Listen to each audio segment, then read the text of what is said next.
Alhamdulillahirabbil alamin. Allahumma shalli ala Muhammad wa ala ali Muhammad. Qala Allah ta'ala fil Qur'anil Karim, a'udzu billahi minasy syaithanir rajim. Bismillahirrahmanirrahim. Ya ayyuhalladzina amanu kutiba 'alaikumus shiyam kama kutiba 'alal ladzina min qablikum la'allakum tattaqun.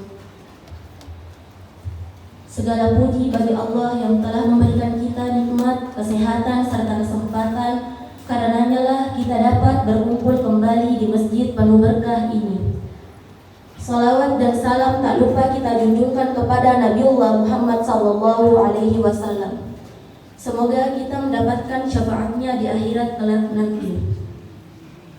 Pada kultum kali ini saya akan membawakan ceramah tentang musibah juga bagian dari rezeki.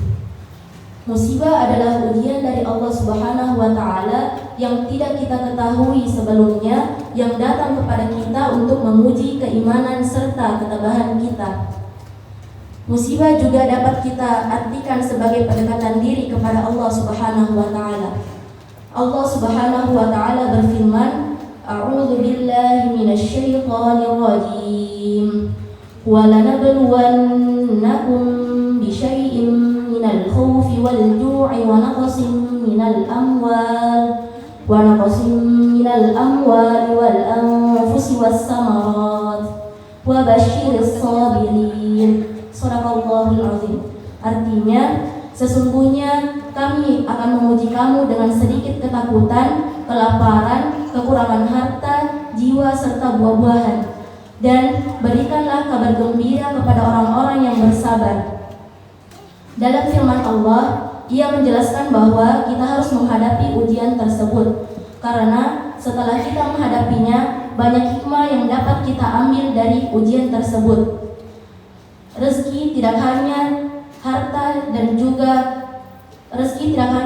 dan juga kesenangan materi, tetapi juga bisa dari perjalanan hidup.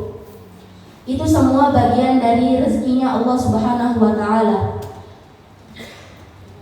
Jamaah subuh yang insyaallah dirahmati oleh Allah Subhanahu wa Ta'ala.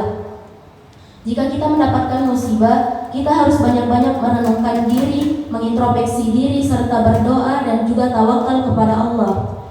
Kita tidak boleh terlarut dalam putus asa serta kesedihan yang berkepanjangan, karena kita harus yakin kepada Allah Subhanahu wa Ta'ala jika Ia tidak akan meninggalkan hambanya yang banyak-banyak bersabar.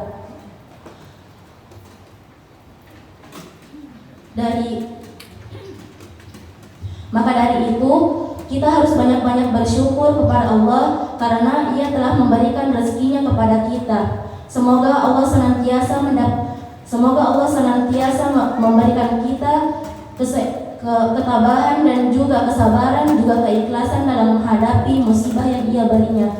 Mungkin hanya itu dari saya. Wabillahi taufiq wal hidayah. Wassalamualaikum warahmatullahi wabarakatuh.